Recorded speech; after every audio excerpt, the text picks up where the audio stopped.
મહત્વના સમાચાર ગુજરાતના નવા મંત્રીમંડળ અંગે દિલ્હીમાં મંથન કરવામાં આવ્યું છે।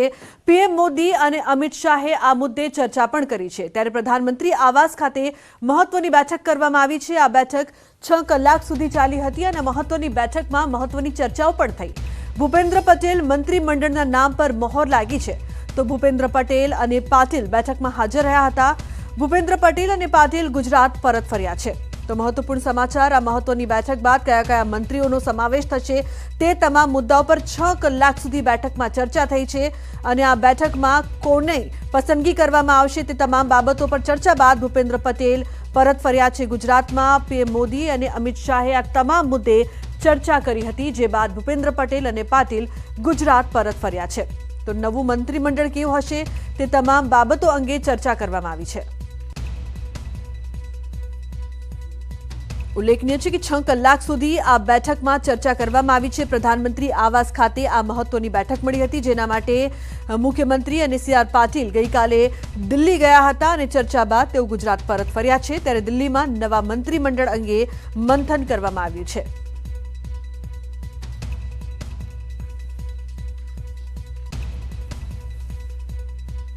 तो गुजरातना नवा मंत्रीमंडळ में कोनी कोनी पसंदगी करवामां आवी छे ते तमाम बाबतों पर चर्चा बाद हवे सौ कोईनी नजर छे कि नवुं जे मंत्रीमंडळ हशे नवी जे सरकार रचवामां आवशे खूब ज जंगी बहुमतीथी जीत बाद ज्यारे हवे आ नवी सरकार थशे अने आ सरकारमां कोना कोना नामनी पसंदगी करवामां आवी छे। तमाम लोकोए खोबले ने खोबले जे प्रकारथी मत आप्या छे तो तमामनी अपेक्षाओ 5 वर्षमां पूरुं करवा माटे मंत्रीमंडळमां कोनो कोनो समावेश करवामां आवशे, कोने रिपीट करवामां आवशे, कया नवा चेहरानो समावेश थशे, आ तमाम महत्वना मुद्दाओं पर गुजरातना नवा मंत्रीमंडळ अंगे चर्चा थई छे।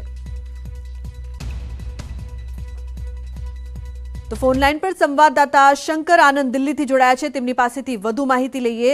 शंकर जी, जैसे ये बैठक हुई थी, ये मीटिंग हुई थी कल जो 6 घंटे तक चली थी, कौन से नए चेहरे नए मंत्रिमंडल में शामिल हो गए, उस पर ये जो मीटिंग करने में आई है, क्या अपडेट है इस मामले में? देखिए, कल जो बैठक हुई है ये शाम में 5:30 बजे प्रारंभ हुई और तकरीबन 10:30 से ज्यादा वक्त 10:30 बजे तक ये मीटिंग चलती रही और जिसमें कि प्रधानमंत्री नरेंद्र मोदी के आवास पर जो महत्वपूर्ण बैठक हुई उस बैठक में केंद्रीय गृह मंत्री अमित शाह भी थे। इसके साथ साथ उस बैठक में बकायदा वो कार्यवाहक मुख्यमंत्री भूपेंद्र पटेल और गुजरात बीजेपी के प्रदेश अध्यक्ष सीआर पाटिल भी मौजूद थे और उन तमाम मसलों पर चर्चा हुई कि किन्हें मंत्रिमंडल में शामिल करना है, किन किन को क्या क्या जिम्मेवारी देनी है और इसमें से खास तौर पर युवा जो नेता हैं उनको किस तरह से तवज्जो देना है, इन मसलों पर चर्चा हुई। और हमारे सूत्र ये भी बताते हैं कि उन तमाम उन नेताओं को मंत्रिमंडल में शामिल किया जाएगा जो 2024 में होने वाले लोकसभा चुनाव के समय में बेहद महत्वपूर्ण भूमिका में हो सकते हैं और जिनकी जो योग्यता, उनकी क्षमता, उनको देखते हुए उनको आगे प्रमोट करना है। जिस तरह से कहा जा सकता है कि जरूर सोमवार को मुख्यमंत्री पद से शपथ ग्रहण कार्यक्रम होगा और उसमें कुछ लोगों को शामिल किया जाएगा मंत्रिमंडल में जिनके नाम को लेकर चर्चाएं हुई। लेकिन इतना तो स्पष्ट है कि उन तमाम खास तौर पर जो गुजरात के जो आदिवासी बहुल इलाके हैं जहां से चुन करके प्रतिनिधि आए हैं उनको भी एक नई जिम्मेवारी दी जाएगी और इसके साथ साथ युवा नेताओं को विशेष तौर पर तवज्जो दिया जाएगा वो कहा जा सकता है जिनकी क्षमता, योग्यता जो है आगे चलकर बहुत महत्वपूर्ण होने वाली है। तो एक तरह से कहा जा सकता है कि कई घंटों की जो महत्वपूर्ण बैठक हुई और उस महत्वपूर्ण बैठक में ये सारी बातें विस्तार तौर पर चर्चाएं हुई और एक तरह से कहा जा सकता है कि हमारे सूत्र ये भी बताते हैं कि प्रधानमंत्री नरेंद्र मोदी को इनवाइट भी किया गया उस कार्यक्रम के लिए जो शपथ ग्रहण कार्यक्रम होना है उस कार्यक्रम में आने के लिए औपचारिक तौर पर भी निमंत्रण दिया गया जिसमें कि विशेष तौर पर जो कार्यवाहक मुख्यमंत्री हैं भूपेंद्र पटेल और गुजरात बीजेपी के अध्यक्ष जो हैं सीआर पाटिल उन्होंने विशेष तौर पर निमंत्रण पत्र देते हुए कहा कि आप आए और जिस तरह से बाकायदा इन तमाम मसलों पर विस्तार से चर्चाएं भी हुई हैं। जी बिल्कुल शंकर जी, 2024 को मद्देनजर रख के चयन होगा। धन्यवाद इस तमाम जानकारी के लिए। तो भूपेंद्र पटेल અને પાટીલ ગુજરાત પરત ફર્યા છે। તમામ બાબતો અંગે ચર્ચા કરવામાં આવી છે જેમાં આવનારી રણનીતિ ઘડવામાં આવી।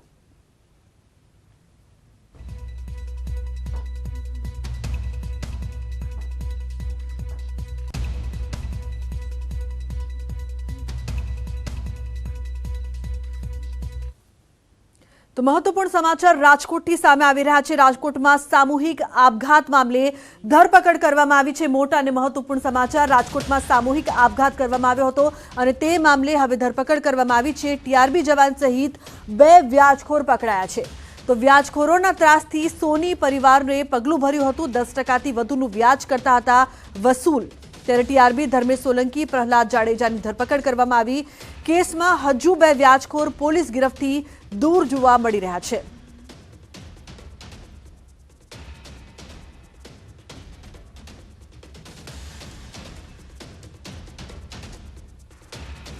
તો મહત્વનું છે કે 10%થી વધુની વ્યાજની વસૂલી કરવામાં આવતું હતું, જેનાથી ત્રાસીને આપઘાત કરવામાં આવ્યો। સામૂહિક આપઘાત સોની પરિવારે કર્યો હતો, જે બાદ હવે 2 વ્યાજખોરો પકડાયા છે, જેમાં એક ટીઆરબી જવાન પણ સામેલ છે।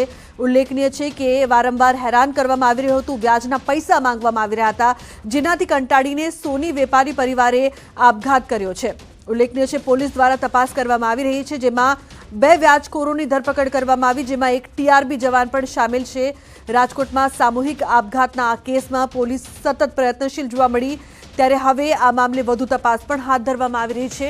મહત્વનું છે કે સોની પરિવાર છેલ્લા લાંબા સમયથી પરેશાન હતું, કારણ કે વ્યાજના પૈસા માંગવામાં આવી રહ્યા હતા। 10%થી વધુનું વ્યાજ વસૂલ કરવામાં આવી રહ્યું હતું, જેમાં ટીઆરબી ધર્મેશ સોલંકી અને પ્રહલાદ જાડેજાની ધરપકડ કરવામાં આવી।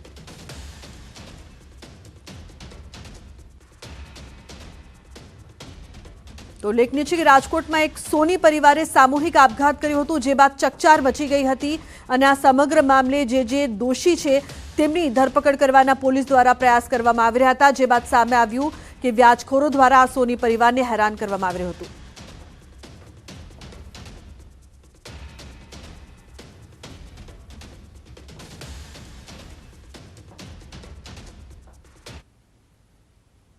તો હવે વાત કરીશું પ્રમુખ સ્વામી મહારાજના જન્મ શતાબ્દી મહોત્સવની।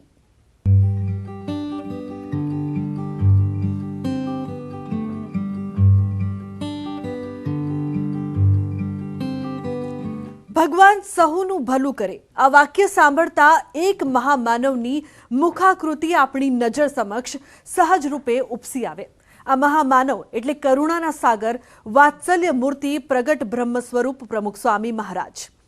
બોચાસણ વાણી અક્ષર પુરુષોત્તમ સ્વામિનારાયણ સંસ્થાના મહાન સંત પ્રમુખ સ્વામી મહારાજની જન્મ શતાબ્દીની ઉજવણીની ઘડીઓ આવી ગઈ છે। આ જન્મ શતાબ્દી મહોત્સવની ઉજવણી માટે અમદાવાદના રિંગ રોડ પર ઓગણજ ભાડજ પાસે 600 એકરની વિશાળ ભૂમિમાં મહોત્સવ સ્થળ પ્રમુખ સ્વામી મહારાજ નગર વિકસાવવામાં આવ્યું છે। આ નગર વાસ્તવમાં એક શહેરના ઝગમગાટને પણ ધૂંધળું પાડે તેવું છે। 300થી વધુ ખેડૂતો અને બિલ્ડરોના નિસ્વાર્થ સહયોગથી પ્રાપ્ત થયેલી ભૂમિ પર 50,000થી વધુ હરિભક્તોની મહિનાઓથી સેવા થકી આ નગરનું નિર્માણ શક્ય બન્યું છે।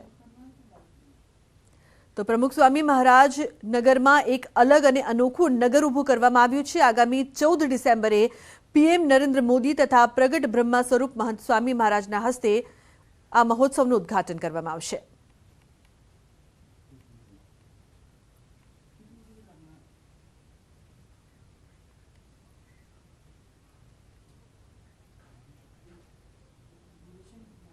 અહીંયા પ્રમુખ સ્વામી મહારાજ જન્મ શતાબ્દી મહોત્સવ નિમિત્તે પ્રમુખ સ્વામી મહારાજ નગરની રચના થઈ છે। જે ગ્લો ગાર્ડન્સની તમે વાત કરી, અહીંયા 6 કોન્સેપ્ટ છે। એક તો faith in God, faith in nature, faith in religion, scriptures, faith in guru, faith in nation અને ફેઇથ ઇન ધ વર્લ્ડ।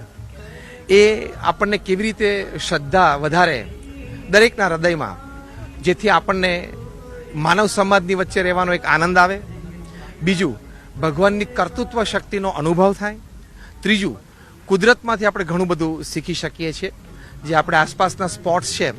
એટલે when you have faith in nature, you learn lot many things from nature. ભગવાને કુદરતમાં પણ આપણને શીખવા માટે ઘણી બધી વસ્તુઓ મૂકેલી છે। એટલે આવી રીતે શ્રદ્ધાનું એલિમેન્ટ, પછી માણસમાં શ્રદ્ધા, કુટુંબમાં શ્રદ્ધા, દેશમાં શ્રદ્ધા, કુદરતમાં શ્રદ્ધા, ભગવાનમાં શ્રદ્ધા, ધર્મમાં શ્રદ્ધા, સત્શાસ્ત્રોમાં શ્રદ્ધા, શ્રદ્ધાનું એલિમેન્ટ અહીંયા ગ્લો ગાર્ડનમાં મુખ્ય છે, જે આપે વાત કરી।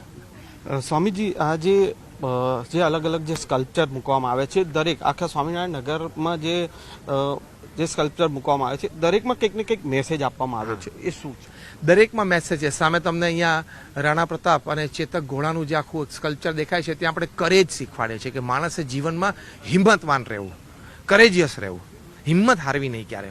આપણે રાણા પ્રતાપની સ્ટોરી સાંભળીએ છીએ, વાંચીએ છીએ અને ભણ્યા છીએ કે બહુ કટોકટી અને ખરાબ પરિસ્થિતિના દિવસો એમણે જીવનમાં જોયા, છતાં પણ કોઈ દિવસ પાછા ના પડે અને હિંમત ના હાર્યા.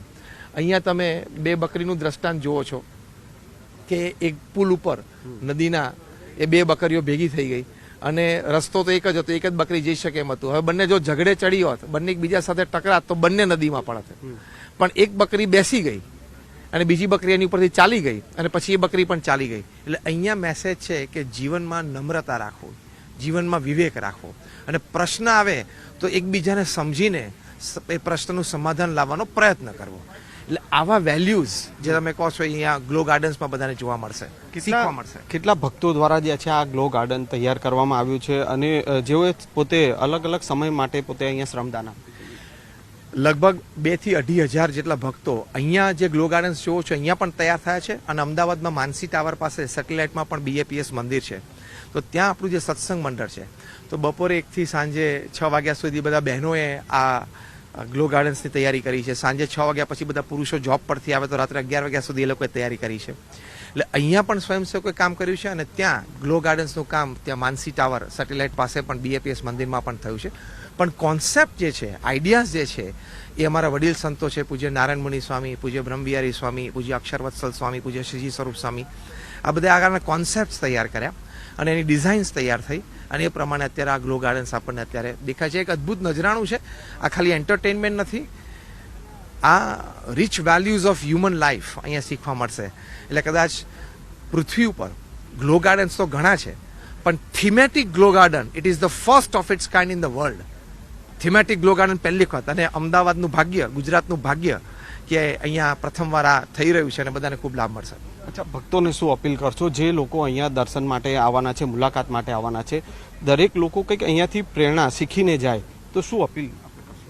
અપીલ એ જ જે પ્રમુખ સ્વામી મહારાજની અપીલ હતી કઈ કે પરસ્પર પ્રીતિ પ્રસરાવે તે ધર્મ. આ ધર્મની એક વિભાવના વ્યાખ્યા એ પ્રમુખ સ્વામી મહારાજે કરેલી.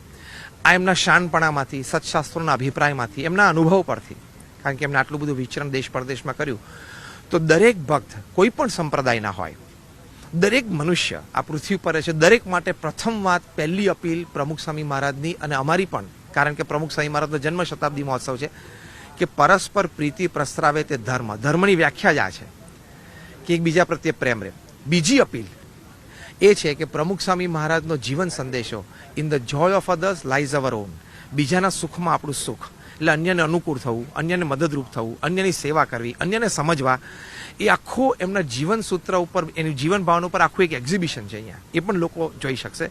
એટલે એક બીજી અપીલ છે. અને ત્રીજી અપીલ પ્રમુખ સ્વામી મહારાજ કરતા કે ઘર સભા, કે દરેક પરિવારે રાત્રે સાથે બેસીને 15-20 મિનિટ માટે સત્સંગ કરો. એટલે પરિવાર સત્સંગ, સત્શાસ્ત્રનું વાંચન કરવું, જે પણ ભગવાનના સ્વરૂપમાં આપણને શ્રદ્ધા હોય એનું નામ સ્મરણ કરવું, એ એમની એક અપીલ હતી. અને ચોથી મોટી એક અપીલ હતી કે તમે જે પણ વ્યવસાયમાં હોય, નાનો મોટો વ્યવસાય તમે જે કરતા હોય, પણ એ વ્યવસાય નીતિમત્તાથી કરવો, પ્રામાણિકતાથી કરવો, અને જે દેશમાં રહેતા હોય દેશના કાયદાને વફાદાર રહીને આપણે રહેવું, એ એમનો મેસેજ હતો. એટલે લાખો લોકો એમનો આ મેસેજ ઝીલ્યો અને લાખો લોકોએ જીવનમાં ઉતાર્યો. એટલે એમનો જન્મ શતાબ્દી મહોત્સવ આટલો ભવ્યતાથી અત્યારે ઉજવાઈ રહ્યો છે.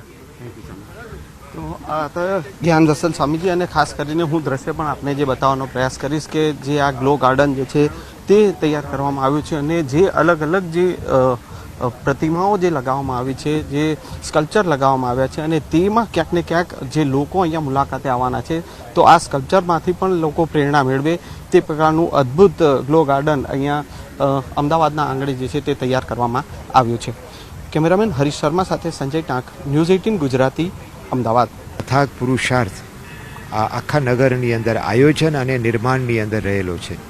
છેલ્લા 1 વર્ષથી આ નગરની તૈયારીઓ ફ્રોમ ગ્રાઉન્ડ ઝીરોથી અત્યારે જે આપણે જોઈ રહ્યા છે, તો એમાં છેલ્લા 1 વર્ષથી પરિશ્રમ, સમર્પણ ભાવથી, ભક્તિભાવથી એ રીતે કરવામાં આવ્યો છે. નગર પ્રમુખ સ્વામી મહારાજ નગર નામ આપવામાં આવ્યું છે. 600 એકરની અંદર પથરાયેલું છે. મુખ્ય જે ફેસ્ટિવલ છે આખો 1 મહિનાનો ફેસ્ટિવલ છે. પ્રમુખ સ્વામી મહારાજે એમના જીવનકાળ દરમિયાન જે એમને સેવા કાર્યો કર્યા છે, અનેક લોકોને અનેક પ્રકારની પ્રેરણાઓ આપી છે, સાથે સાથે એમને મંદિરો કર્યા છે અને સામાજિક સેવાઓ કરી છે. એ આખું જે એમનું કાર્યનો નિચોડ અને સંદેશ, તો એ આ પ્રમુખ સ્વામી નગરની અંદર એની પ્રસ્તુતિને રજૂઆત કરવામાં આવી છે. દાખલા તરીકે પ્રદર્શનો છે, તો 5 પ્રદર્શનો છે. તો પ્રદર્શનોની અંદર તો ફિલ્મ પ્રોજેક્શન છે અને લાઈવ પ્રેઝન્ટેશન પણ છે. પ્રદર્શનનો એમનો જે વર્ષો સુધી પ્રમુખ સ્વામી મહારાજ ઉપદેશો આપતા હતા કે પરિવારની અંદર એકતા દ્રઢ કરો, પરિવાર તૂટતા ના જોવે, હૃદય તૂટે તો ઘર તૂટે, આ એમનો સંદેશો હતો. બહુ અદ્ભુત પ્રસ્તુતિ છે. તો જેથી અનેક લોકોને આ એક પ્રેરણા પ્રાપ્ત થાય. અને એમ કહેવાયું છે the home is the foundation of any society. તો કોઈ પણ રાષ્ટ્ર હોય, કોઈ પણ દેશ હોય, એનું પાયાની ઈંટ છે એ ઘર છે. તો પ્રમુખ સ્વામી મહારાજ એ ઘર કેવી રીતે સંગઠિત રહે એનો ઉપદેશ બહુ અદ્ભુત રીતે ઘર સભા દ્વારા એની પ્રસ્તુતિ છે. તદુપરાંત પ્રમુખ સ્વામી મહારાજ દાયકાઓ સુધી લોકોના જીવનની અંદર એમને સુખી કરવા માટે વ્યસન મુક્તિનું એમનું એક આંદોલન હતું, પુરુષાર્થ હતો. એની પણ એક બહુ અદ્ભુત પ્રદર્શનની અંદર રજૂઆત છે. સાથે સાથે ભારત દેશની પણ આપણે સેવા કરવી જોઈએ, ગૌરવ હોવું જોઈએ. તો our world, our India is our world. તો આ એક સંદેશો જેની અંદર ભારતની આપણે શું સેવા કરી શકીએ એનું ગૌરવ આપણે હોવું જોઈએ. એ પ્રકારની અદ્ભુત આખી એક ફિલ્મ દ્વારા અને લાઈવ પ્રેઝન્ટેશન દ્વારા પ્રદર્શનની અંદર રજૂઆત કરવામાં આવશે.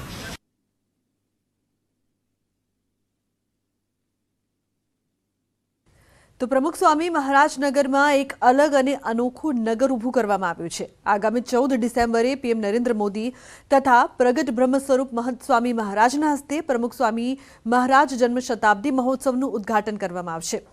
1 મહિના સુધી ચાલનારા આ મહોત્સવમાં દરરોજ અંદાજિત 1 લાખ અને શનિ રવિ તથા રજાઓમાં 2 થી 3 લાખ મુલાકાત લોકો લેવાના છે. આમાં મહોત્સવમાં 1 મહિના દરમિયાન 1 કરોડથી પણ વધુ મુલાકાતીઓ આવે તેનો અંદાજ છે. આટલી વિશાળ સંખ્યામાં મુલાકાતીઓના સંચાલન તેમજ સુવ્યવસ્થા માટે બારીકાઈથી એક બાબતનું સચોટ આયોજન કરવામાં આવ્યું. આ નગરમાં આઝાદીના અમૃત મહોત્સવના વીર પુરુષોના કટઆઉટ પણ મુકાયા છે. બાળકોથી માંડીને યુવાઓ તેમજ વડીલોને આકર્ષે તેવા નગરની રચના કરવામાં આવી છે. આ ઉદ્ઘાટન સમારોહમાં 1 લાખથી વધુ હરિભક્તો સહિત પ્રજાજનો પણ ઉપસ્થિત રહેશે. છેલ્લા 9 વર્ષથી ઓટોમેશન ફિલ્ડમાં ઓટોમેશન ફિલ્ડમાં જોબ કરતો હતો. લાસ્ટ જોબ મારી એઝ અ આસિસ્ટન્ટ મેનેજર પ્રોજેક્ટમાં હતી. ત્યાં મારો 85,000 જેવો પગાર હતો. પણ બાપાની આજ્ઞા અને પ્રમુખ સ્વામી મહારાજ શતાબ્દી મહોત્સવમાં સેવા કરવા મળ્યું એ માટે મેં જોબ છોડીને અહીંયા સ્વયંસેવક દળમાં સેવામાં જોડાયા છે.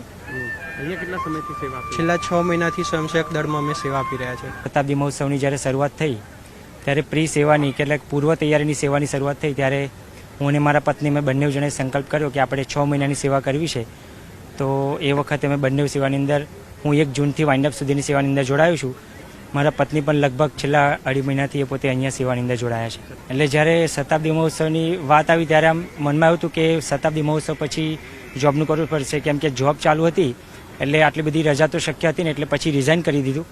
પણ એ સિવાય કહેવાય ને કે જોબ છોડી પણ સામે 2 જોબની ઓફર મને એ જ ટાઈમે મળી ગઈ.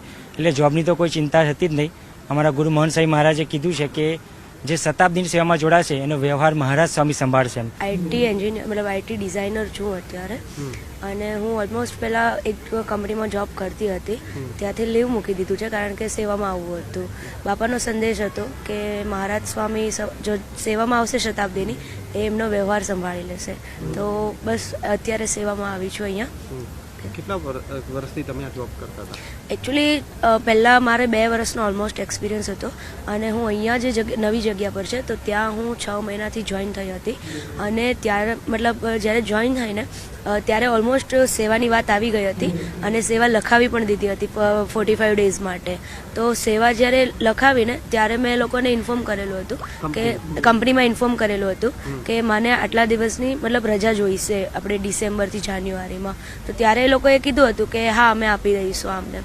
પછી જ્યારે મતલબ અત્યારે એન્ડ ટાઈમ પર રજા લેવાની થઈ તો એ લોકોએ મને ના કહી દીધું કે અમુક પ્રોજેક્ટ્સ પેન્ડિંગ પડ્યા છે તો અમે તમને લીવ નહીં આપી શકીશું. તો એના માટે પછી મેં લીવ ક્વાઇટ કરી દીધી, મતલબ જે ઓફિસ હતી એ ક્વાઇટ કરી દીધી છે ત્યાંથી. અને મતલબ અહીંયા આવી પછી 2-3 જગ્યા પર મતલબ ઇન્ટરવ્યૂ માટે મતલબ ઓનલાઈન ઇન્ટરવ્યૂમાં આપ્યા તો ત્યાંથી મારું સિલેક્શન પણ થઈ ગયું છે, સારી જોબ મળી ગઈ છે. અમદાવાદના આંગણે આગામી